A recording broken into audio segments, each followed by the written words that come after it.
Hello and welcome to the Stormont Sources podcast, where we take you inside politics of Stormont and inside policy making for Northern Ireland. I'm David McCann, and also on the podcast there are our two regulars, Tim Cairns, who was former special advisor to First Minister Peter Robinson. Hello, Tim. Hello, David. We also have Michael McKernan. He was a former special advisor to the SDLP. Hello, Michael. Hello, David, and hello, Tim. Hello, Michael. I think you're looking very resplendent with a lovely shirt and a haircut as well. Thank you. Okay, brilliant. That's What a great. combination. Okay, well, we'll get the podcast started at some point today, lads. Sure. Okay. On the podcast today, the UUP met for their annual conference last weekend, bringing this part of conference season to an end. We will be debating the health of the grand old party of Unionism and what is next for it. Then, North Belfast DUP MLA Philip Brett was speaking in the Assembly on Monday, complaining about the double standards in how the media covers vandalism of signs and controversial statements from politicians and those who condemn it. We're asking, is he right? Is there a double standard in condemnation in Northern Ireland? All that and more coming up on Stormont Sources. Okay, we do have some listener feedback to go through before we actually get into the podcast proper. One is just one that's come from a long ways away. So this is from Nick, who WhatsApped us. He said, "Hi, Tim, David, Michael. Thought I'd drop you a message. Love the podcast. I live in Australia, but love to keep up to date with NI politics. And your podcast is a great way of doing this. Keep it up, lads." Nick, thanks very much, and glad we can at least keep you a bit connected with home as well. So it gives us a chance to say good. Yeah, that's what you should be saying. Yeah, good day. Oh, there we go. I knew we couldn't get through it without someone referencing that. But Well, also, I'm more impressed that you got through an Australian comment without tell us how much you love compulsory voting. I do love compulsory voting, but I'll get to that. I was actually talking to someone who's influential on this during the week, trying to put my case for compulsory voting. But we'll get into that in a future podcast episode. But Tim, we're gonna have to take you to task on something here, or rather, one of our listeners is taking you to task. Sent in an email from, they call themselves the Redmondite, and it goes as follows. "Dear Stormont Sources team, wanted to drop a quick note in response to your recent comments about Claire Hanna's conference speech. To be honest, I'd far rather see a leader occasionally stumble over a line once a year than see a party stumble in its purpose.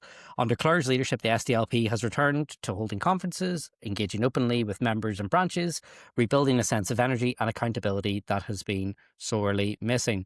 The message goes on, but we'll wrap it up on this, that there's more to leadership than being good at TV debates. It's about building trust, reconnecting with members, setting out a vision of where we go next. Claire's doing that, and it's exactly what the SDLP needs. Best regards, the Redmondite. Now, Tim, you were the one who was focusing a lot on this. Was Claire rehearsing her speech? Was she not? Why wasn't she maybe, in your view, delivering that a bit better? So do you care to respond to the Redmondite? Well, it's interesting because this has gathered more feedback than really what a throwaway line should. Because 3 people actually texted me last week after our podcast went live, just bemoaning the very point that I've made, that people,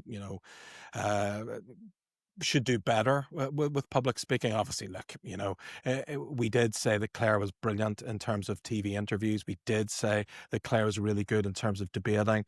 It was just that it was just a surprise that this was 2 speeches in consecutive years where she hadn't performed as well as I would expect her to perform, because she is so good at media generally. It was more just a comment of surprise that someone who's speaking so regularly in the House of Commons, who's speaking so regularly in a public forum, just when auto cue came in, that she just didn't quite deliver in the way that we had expected her to deliver. Like, the commenter's absolutely right. It doesn't matter a hill of beans if you get the votes and if you can make change in people's lives.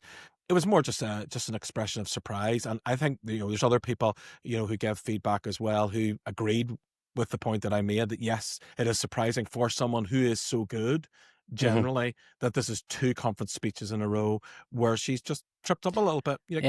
Nothing more than that. I just have to ask, Michael, you're not the Redmondite, are you? It almost said word for word what you were saying last week. No, absolutely not. Although I do agree with the Redmondite. I also detected within the Redmondites comments that he wasn't as satisfied with the previous leadership. So no, I'm not the Redmondite. There was a bit of a dig there, Michael, because Colin was the debater, wasn't he? Yeah, but I think this is something about nothing. This is time to move on. Nothing to see here. She's a great politician, great public speaker. Okay. Well, Michael, you said time to move on, and I think that it is. Let's not focus on a conference that was 2 weeks ago. Let's talk about the most recent one, and this is the Ulster Unionist. So the UUP met last weekend for their annual conference. I was there observing proceedings. This was Mike Nesbitt's second conference in his second stint as leader. In his speech, he warned about the danger of English nationalism to the stability of the Union. But Mike Nesbitt has signalled that he may not be around for much longer as leader. And this was the background of that conference. Now, we're 18 months out from the next Assembly election. And if he does step down, it would leave a new leader around a year before the campaign actually starts. Tim, let's talk about the UUP. Tim, obviously, we've commented on this before about Mike Nesbitt's previous commentary that he may not be around for much longer. He's going to consider his position in January. He seemed a bit perplexed that this was a bit of a media obsession. I know he was saying on View from Stormont last night, talking to Vicky Hawthorne, that he feels that the media are focusing on this, no one else is. But surely when he announced that I may not be around for the Assembly election, this was going to be the focus of it. Are we over-egging this somewhat? Look, I think a position of strength for him this past weekend would have been to announce that he is staying on for 2 years after the election. He's going to lead the party into the election. What I detected, and I think what most of the media detected, is he's made his mind up, and it feels like he's leaving, which leaves a real dilemma for the Ulster Unionist Party. Actually, there's really only two people who can do the job. It's Robbie Butler, or it's John Burrows. John Burrows, a co-opted MLA. Robbie Butler is someone who has eschewed the leadership on several occasions and seems to have no appetite to do it. In fact, was applying for children's commissioners' jobs not that long ago to try and move out of politics, is what it seemed. So the alternatives to Mike Nesbitt maybe have some weaknesses. Look, a position of strength would have been, in his conference speech, put this to bed, say stand in the next Assembly election, and he will be leader for at least 2 years. After the Assembly election, all speculation gone, all of this put to bed. Ulster Unionist Party could have come out of the weekend in a position of strength, would have looked a lot stronger. Unfortunately, Mike has shrouded them again in negativity. Mike has shrouded them again in, what are the Ulster Unionist Party for? And that's the question you're left with this muddling, with this negative, with this weak message. So I don't know. I think it was an opportunity missed. Yeah, I mean, it's interesting being in the hall. The speech just did not work. His conference speech was flat. It got very little applause. Someone who is an elected representative of the party said to me afterwards, God, that was flat, wasn't it? After Mike spoke. Now, Mike, if you'd seen him in his previous stint as leader, was very theatrical. He would step out from behind the podium. He was very good, very polished. His speeches were typically there. And for a former TV newsreader, you'd like to think so. Michael, do you think that Mike, it is tenable now for Mike to continue now until January without clarifying this in some way? Well, it's tenable, but I agree with what Tim said. I think it would have been much stronger for him to state his intentions. And, it's no use him calling this a media obsession, because it's a media obsession created by Media Mike. He strikes again. The way he left the leadership the last time, I think he resigned the leadership while they were still counting votes. So Mike does these things to sort of draw attention to himself, and he thinks they're clever, but they're actually stupid. And he has tremendous form on that. The speech itself, I wasn't there, David, you were, and I did watch it. I thought it was okay, but it was just a general review of things and another opportunity for Mike to show how devilishly clever he is. Like, what was it? 4 ironies and a paradox he served up. I mean, what in the name of God was that for? And on and on. And then the other bit of cleverness, do you realise that if you had a United Ireland, we'd be out of NATO? And I actually think that one works interestingly the other way, because the whole debate that's underway at the moment on United Ireland, that's one to actually throw in. Could a United Ireland actually mean joining NATO? and giving up Ireland's much vaunted neutrality. So Mike said some interesting things, but he didn't say anything to really fire the party forward. He just said they were going to work harder and try and create a new, modern, cool Northern Ireland, and that's okay. But I don't think the UUP will be trembling in their boots at that sort of outlook. Well, let's talk about this. So obviously, Tim, you were talking in your answer about before we get into the substance of the speech, and the speech did cover quite a lot of areas. Runners and riders to replace Mike. We were talking there about Robbie Butler, the current deputy leader, John Burrows, who's actually only been an assembly member for a month and has only been in the party a couple of weeks. You know, it's not exactly a huge amount of people that they can draw upon to potentially lead them. And let's not forget, this would be a leader taking them to an assembly election. So there isn't exactly a huge amount of people there. I thought your colleague in Slugger O'Toole's review was pretty funny. Alan Meeban on the Slugger O'Toole website, where he was talking about your former leaders and soon-to-be former leader John Burrows and all this, was quite an amusing read. And anybody who wants to read Mike Nesbitt's speech, I mean, it's reprinted in full by Alan in that Slugger O'Toole article. But I think there's a much more fundamental question actually for the Ulster Unionist Party, and it's a question that's bedeviled them since probably around 2007. And the question's this: what is the point in the Ulster Unionist Party? And no leader has been able to set out a view other than we're not the DUP, we're not the Alliance Party, we're not this, we're not that. But what are you? What are you for? Like, what on earth do you exist for? You know, Mike Nesbitt says there needs to be two unionist parties, a progressive unionist party and a TUV, and, you know, really the DUP needs to split in two. What utter nonsense. You know, but the DUP doesn't need to split anywhere. The fundamental question the Ulster Unionist Party need to ask is, what are we doing? Why are we here? Why on earth are we still going? What is the point? There is a rump of a few thousand voters, 8-9% of the electorate, who continually vote Ulster Unionists for what reason? Because they're not been given any positive vision. You know, I remember, like back about 10, 12 years ago, when, you know, Tom Elliott was leader. I mean, he couldn't articulate a vision for the party. You know, Reg MP before that couldn't articulate a vision for the party of what they were. I mean, I was in the studio with Robin Swan on the day of the European election when the Ulster Unionist Party, you know, lost their seat. Naomi Long gained the European seat at that time. I was in studio on air live with Robin Swan. I said, Robin, what is the difference between your party that you lead and the DUP? And he couldn't answer the question. There was literally nothing for him to say. He waffled on about legacy and this sort of thing, but he just could not come out clearly and succinctly and say, this is what the Ulster Unionist Party is for, this is what we do, this is why we exist, and this is why we're going to be here for the future. No leader has been able to do that since David Trimble, and the question they need to answer, somebody needs to answer, is what is the point of these people putting themselves forward time and time again for 8% or 9% of the population to back them? I just don't see any point in the Ulster Unionist Party. Okay, and did the speech give you anything?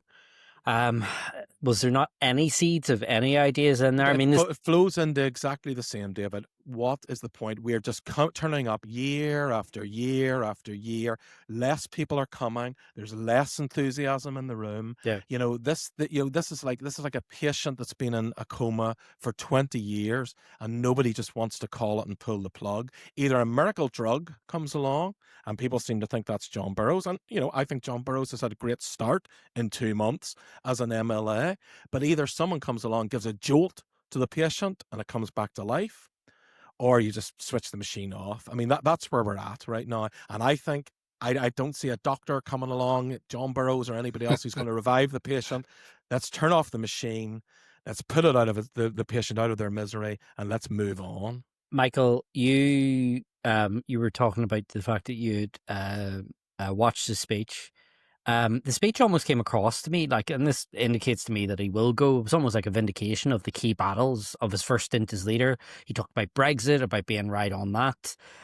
Ironically, even though most UUPers didn't go along with the pro-Remain position of the party at that time, he also mentioned RHI. He mentioned loads of things, and these are things that happened about a decade ago. So it was odd that he went that far back. Do you think that this speech was a bit of a valedictory, his last attempt in front of the party faithful to say, look, I was right, and you need to appreciate it? Not really, because I think party leader speech, he has to slap the DUP a bit, and so his analysis around Brexit allowed him to slap them. His analysis around RHI allowed him to slap them.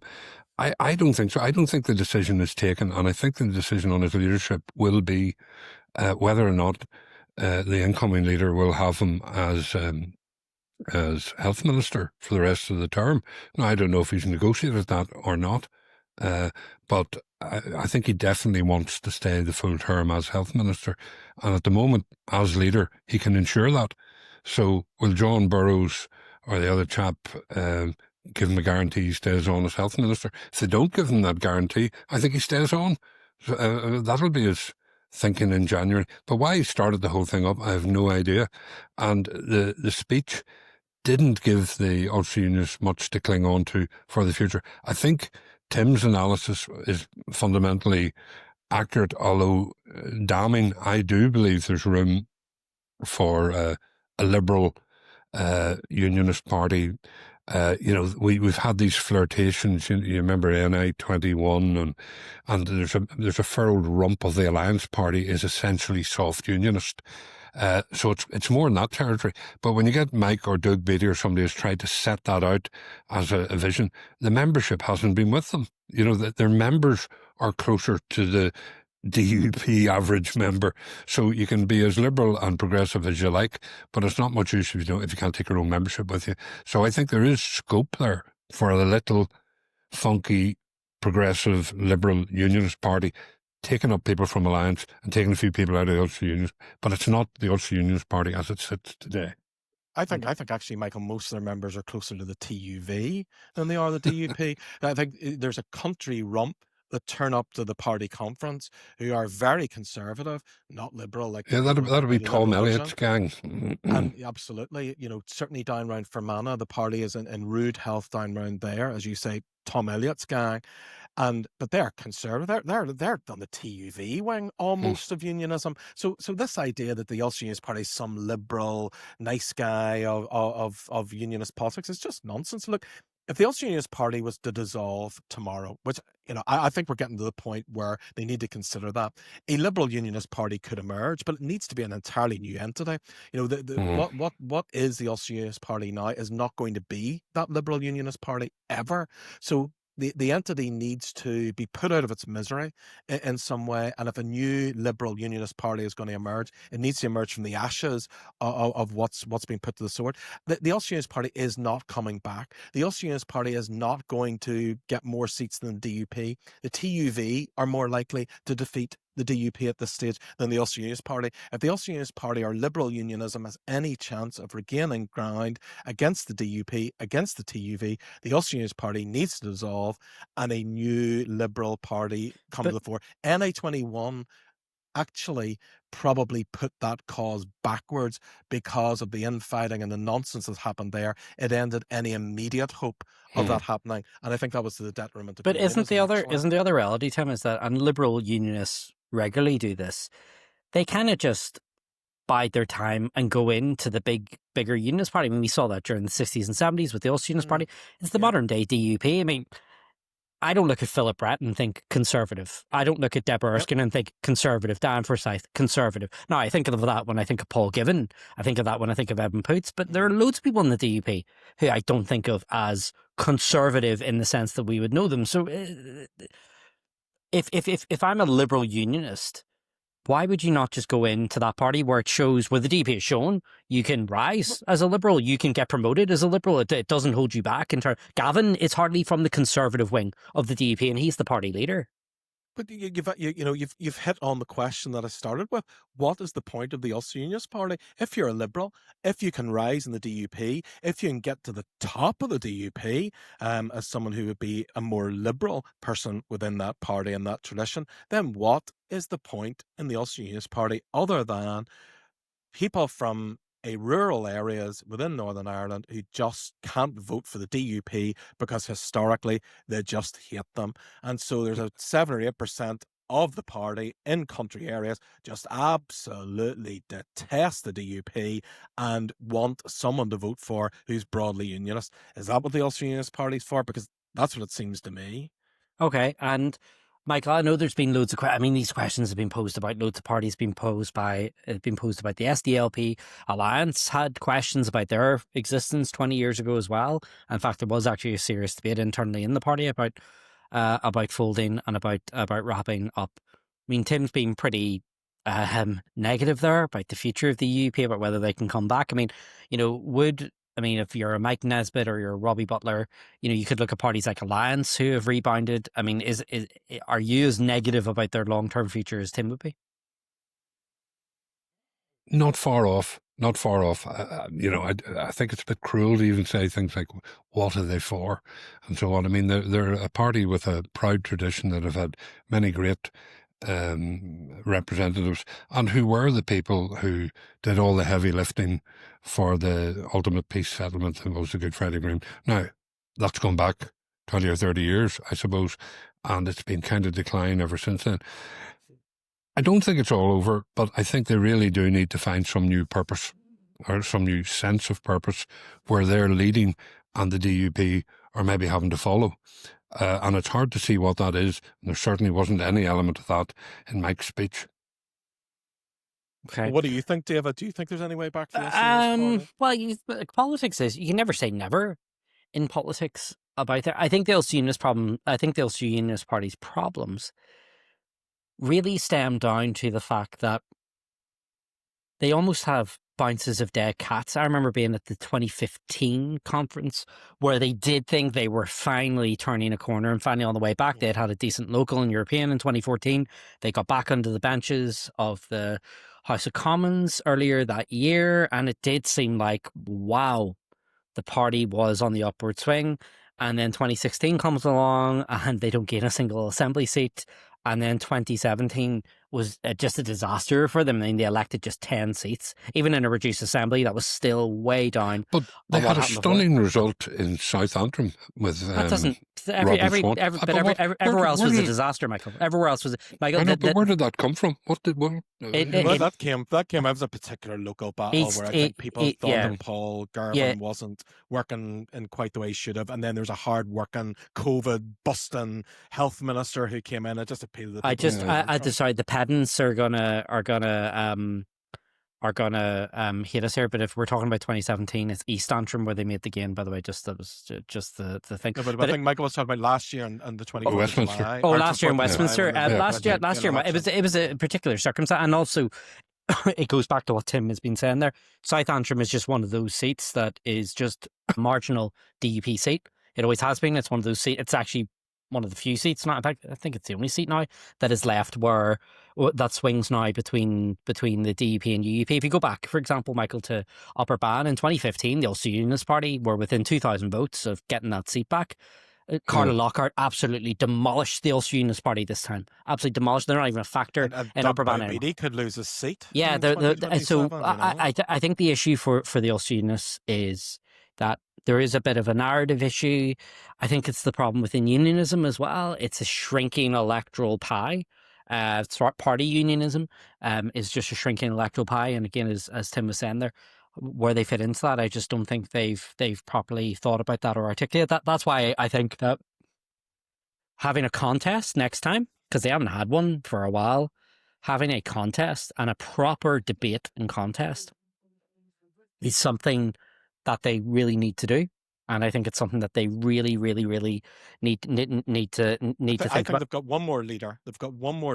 I think you can justify and say we'll have one person to give this one last good try to see if we can get back, and I think that's it. It's done, and that leader needs to come out of the traps and say what the vision is. Look, I think that's the only hope. My view is it's not going to succeed, but I think justifiably there's probably a chance for one more go for someone, and then it's over. I would go back to Doug Beattie if they could talk him into it.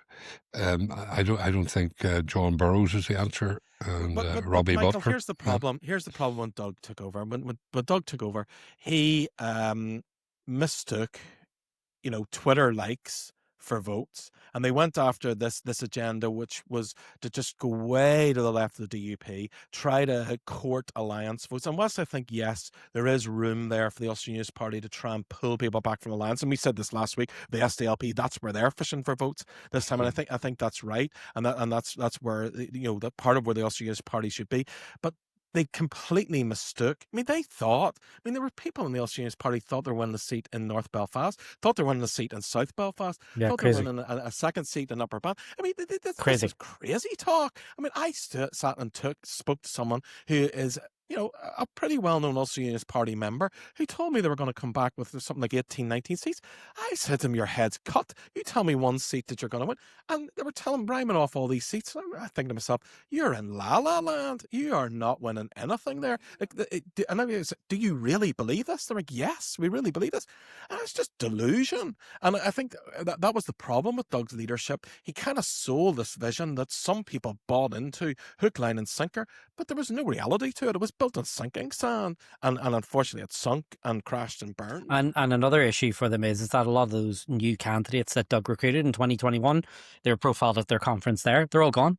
All these people are gone. It's the thing. But they thought they bought into this, David, and there was nothing to buy into. That's why I said the problem is, you know, Doug wasn't let lead because basically the membership are not liberal and cool and funky and progressive. They aren't, so they don't want to be led in that way, even if it is by a fairly strong leader with a great military background, great credentials and everything, as a British Unionist.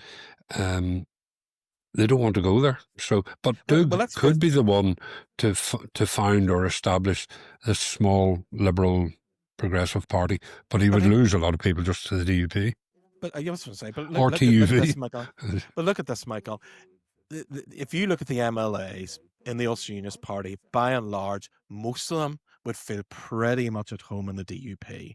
They would, you know, John Burrows, Robbie Butler, you know, John Stewart. Those guys would all feel at home in the DUP. Now they'll say, if you speak to them, oh, you know, why don't you join them? Oh, we would never join the DUP. We wouldn't feel at home in the DUP. People who are DUP party members could vote for Robin Swan. They could vote for all of these other guys in the Ulster Unionist Party. Why did Burrows not join them? Well, there wasn't a vacancy, you know. I think John would, you know, if there had been a vacancy in the DUP, I think he would have joined them. You know, John wanted to serve and be a public servant. That's where vacancy came. But I would say to John Burrows this, and I think David, you tweeted this over the last couple of days. John is not nailed on to win a seat in North Antrim. He's got an uphill battle there. You know, Robin Swan was able to recover the vote a little bit. We need to see, where is that vote? Is that Robin's vote? Or is that staying with the Ulster Unionist Party? I suspect it's Robin's vote. And I think if John, you know, has a slightly better than 50-50 chance of winning, but it's by no means certain. Yeah, and if the TUV are on the up, and if they want to gain anywhere, a second in North Antrim would be one of their top targets in terms of where they would win. Mike Seaton-Strangford will be another. Mike Seaton-Strangford, and they'll look to pick up a couple of DUP seats in somewhere else. But you're right, the Ulster Unionists are going to be, and that's the other. And we'll rhyme it off on this. Is, you know, we've talked about the alliance problem that the Ulster Unionists have had, the DUP problem. They also now have a TUV problem in terms of just popular support, because the TUV are consistently, not just in one poll, but in polls, are consistently are either just behind the Ulster Unionists or tied with the Ulster Unionists. And look, I get the transfer problem, but, you know, if the Ulster Unionist Party do struggle and the TV are up there, they are going to do some damage. Now, it means TBD what damage that would be, the extent of it, but, you know, some of those challenges that the Ulster Unionists never had to fight. They've never had to fight like an alternative Unionist Party outside the executive, just totally estranged from the DUP. They've never had that problem before, and if that goes the same way that their attack against the Alliance Party has gone over the last 15 years, then you wouldn't really be putting much hope on an ability to counteract that attack. But, you know, look, I'm sorry to anybody listening who's an Ulster Unionist. I've been very negative, but I will say this positively. You do have a lot of good people. Mike's a good person. John Burrows is a good person. Robbie's a great person. You have good people. You just need someone to corral that and sell a vision, and you just haven't done it yet. Yeah, and look, there are some very good people in the Ulster Unionist Party, and it should be said as well. So And there's look, not more than just I've mentioned there, just a few off the top of my head. I've met lots of people in the Ulster Unionist Party, all good people. They just need someone to come in and define what it is they're for. Just to be a bit positive. I don't want to be a negative Nelly today, So. Okay, well, I look forward to the comments and the feedback. Right, okay, lots more to come from Tim and Michael. We will look ahead to Philip Brett's member statement this week on condemnations or lack thereof. Remember, if you'd like to watch the podcast, head over to YouTube and search for Stormont Sources. Please hit subscribe to the channel and you can get our latest episodes. Watch our clips and leave comments on X and TikTok. And be the first to hear about events and special episodes. Subscribe to our mailing list at stormontsources.com. This is Stormont Sources podcast. Let's now talk about a member statement during the week that caught our eye. On Monday, DP MLA for North Belfast, Philip Brett, spoke in the Assembly about what he believes are the media's double standards in condemning attacks on street signs and monuments, as well as how the media cover these attacks. Here's a bit of what he said. Is there a double standard in how politicians condemn attacks? So Philip Brett in the Assembly, they're talking about condemning the attack on a bilingual street sign in East Belfast and talking about the silence about attacks on other things from other politicians. Is he right? Well, broadly, yes. Unionists tend to condemn what they perceive as outrages that originate in nationalist communities or by nationalists, and the other way around. And they even extend it beyond outrages. If there's something embarrassing, for example, the GAA have done, you'd only have to wait a few seconds for a DUP MLA to come out and condemn it, etc. But I don't, if you're talking about those road signs and people are comparing, it's really pathetic that we're talking about this, but people are comparing, what happened in Shandon Park with all the motorway signs that eliminate the letters of London from Londonderry and so on. That all goes on. Is the media reporting of that or the condemnation of that balanced? Well, it just depends where you stand. If you're a unionist, you don't like the Londonderry one, and if you're a nationalist, you don't like the Shandon Park one. The only reason the Shandon Park one deserves a little bit more splash in the media is because of the spectacular nature of the vandalism. I mean, all day long, an angle grinder outpoints a daubing of spray paint, But I just think this is kind of trash talk, really, about these things, and there's not a lot of politics in them. Okay, Tim, I'm going to guess we know what you make of this. However, Philip was saying there about the fact that if he made similar comments, and he's referring to Michelle Gildernew's comments, and he actually used the full word in the Assembly chamber, and he had to be kind of reprimanded by Eben Poots. It caused the Speaker a bit of grief. Caused the Speaker a bit of grief, but he said, this would be comment. But Michelle Gildernew's comments got loads of media coverage last week. I mean, the idea that Stephen Nolan and people like that didn't cover it is absolute nonsense.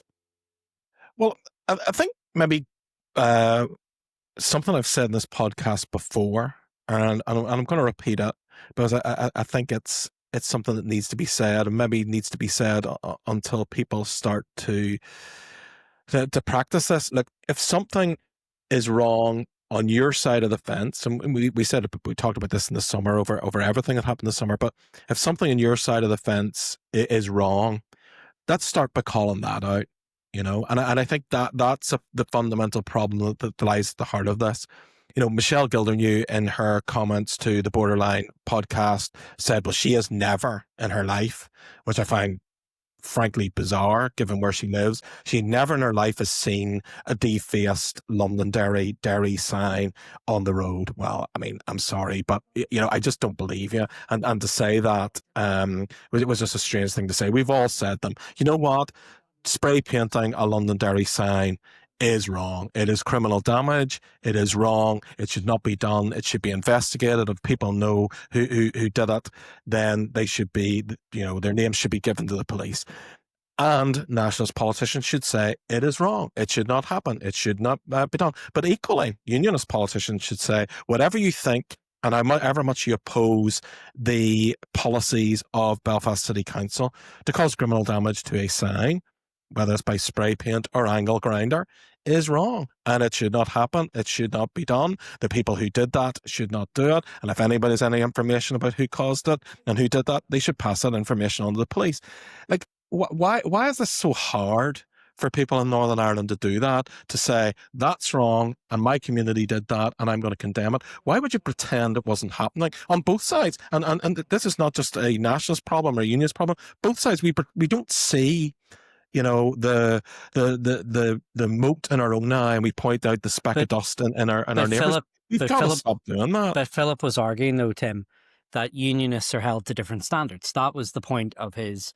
That was the argument he was making. I'm starting at first principles here, David. I think Philip needs to take a step back. Michelle Gilden, you need to take a step back. Everybody in Northern Ireland needs to take a step back. And before we start talking about double standards, and we may agree or disagree on that, I think where we need to start is with the principle of take the mote out of our own eye before we start to attend to the speck in somebody else's eye. And we just don't do that in Northern Ireland. Nobody does that. Unionists don't do that. Nationalists and Republicans don't do that. And I'm suggesting, I think we would have a much better society if that's where we started, and then we wouldn't be complaining about double standards, whether they exist or don't. So Philip's member statement then is misguided in your... Well, I think the brave thing to do, and of course no politician is going to do it, it's very easy to sit in a podcast and say what I've said. And if I was in the Assembly and I was an MLA, I dare say I would probably say what Philip said. But I do think if we were brave and we had brave politics in Northern Ireland, that's where we'd start. Call out problems on your own side, and then we'll worry about the other side. Michael, in terms of that there, and I know Tim has said this before,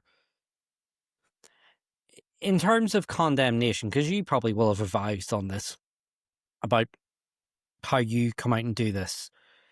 I mean, is there a condemnation problem in terms of what Tim has just talked about there about if you're SDLP, if you're Sinn Féin, it is easier to criticise a unionist than it is to maybe condemn something that's going on in your own side? Or is that maybe just something that is just overacted?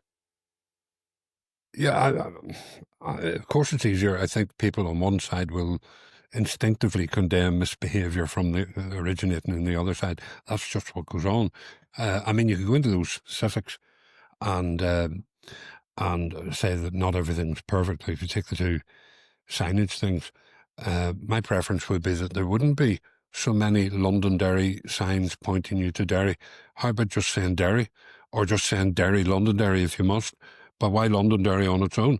Equally, Shandon Park, and I've said this, and I know this won't sit well with my Irish-speaking friends, but if Shandon Park residents, half of them voted to not have the Irish signs, 15% voted to have them, I don't think they should go ahead. I think they should go ahead where they're welcome, and not where they're not welcome. So that doesn't in any way excuse, I agree with Tim 100%, criminal damage and breaking the law. That should be reported to the police. They shouldn't do it on any side, and it should be condemned by all sides.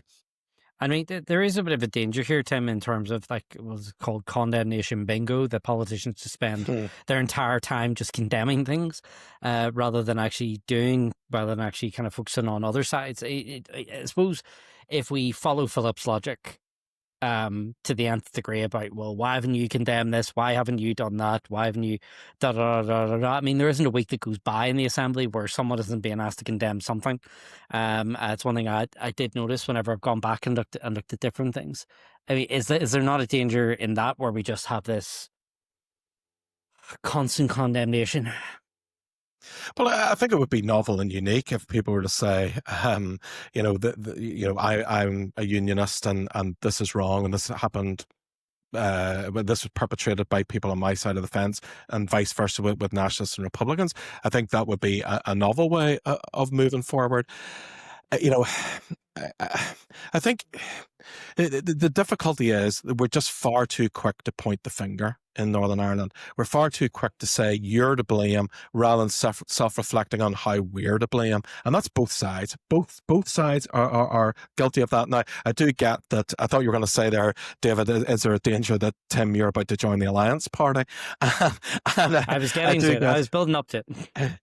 I do get that. But I just think if we start to have a bit more self-reflection, a bit more reflection about what our side is doing, a bit more reflection on about how our side is interacting towards other people, and that's the position that we start from, self-reflection, then I think we'll just have a better society. I just think that's self-evident. I mean, look, this isn't radical. I mean, Jesus preached this in the Sermon on the Mount, and for goodness sake, we're supposed to be, we're supposed to be a Christian society, I'm told. Well, then let's start acting as a Christian society, and let's live out the words of Jesus. Self-reflect on yourself first. That's enough of this preaching. That's enough of this preaching. No, Philip Brett is a good guy, and he's one for the future. I think he's got this one. Even if that's his opinion, I'm not sure it merited a member statement up in the Assembly. The worst failures around condemnation were earlier in the year when we had this spate of mainly racist and sectarian attacks, and they were condemned, but sort of in a kind of mealy-mouthed way and making excuses about what's going on in the underlying in the community and so on. They should be condemned. They're just wrong. I mean, they're morally and criminally wrong, and they should be condemned by all sides. I agree, Michael. Philip is a great guy and a great MLA, and I take the point of why he's saying what he's saying. There was a particular set of circumstances this past week where we saw journalists tweeting the description of the person who had defaced the sign in Shandon Park, and he's pointing out nobody's done that before, and why have people not done that about Londonderry signs or when things have been damaged in other contexts. Does he have a point? Does he not? Well, look, that's why he did his member statement, and maybe there's a kernel of truth to what he's saying. But I do think that in Northern Ireland, we are just constantly in the wrong place, and we're not going to move forward as a society until we change. Yeah, but I just thought the only thing that really took me, fair play, a member statement, by the way, just to explain for any of our listeners who don't, 30 minutes of each sitting day is given to member statements for an MLA to stand up for up to 3 minutes to talk about basically whatever the hell they want to talk about in their constituents, thanking, recognising a local principle or recognising something on there. Philip was talking about some stuff in North Belfast, but then widen that out. The other thing with Philip's statement was, again, the whole point about the media, the idea that the Michelle Gildernew thing got no commentary or no analysis, and I think he was trying to say people would be demanding his resignation if he made similar comments. I think that's a nonsense. I don't know anyone who would be demanding his resignation if I could say is he had a very lovely IFA tie on when he was up speaking. I was very jealous of his tie. It looked good. Okay, good to see you. Well, we have to recognise Northern Ireland did all right there this last two games. Well, I was leaving that hanging, Michael, because I was wanting to see if David knew who the IFA were. Right. They're the football people. So performance against Slovakia is the best I've seen in 20 years. They're the football people. I have to say, Michael O'Neill has got that team playing really well. Sharp, fast, quick football. Looks good. Right. Okay. Enough for sporting sources. Thank you very much for the sports roundup as well. But it was nice to, a lot of DUP member statements focused on this week about how much they love Northern Ireland and really don't think it is a shithole, for want of a better term, to part Michelle Gildernew. It's very unparliamentary language, David. It was very. Other people may say that on podcasts. We don't. On Stormont Sources. If Philip Brett can get away with saying it in the Assembly, then I can get away with saying it here. And I'm just directly quoting the former Member of Parliament for Man in South Tyrone. Okay, gents, thanks very much for going around the houses with me this week. Again, thank you for joining us on the Stormont Sources podcast. Remember to get in touch with us. You can drop us a WhatsApp with your questions or comments, 0333 404 6507. Remember to use the word Stormont so we know it's for this podcast. You can also drop us an email, hello@stormontsources.com. Thank you very much for listening. We'll see you next week.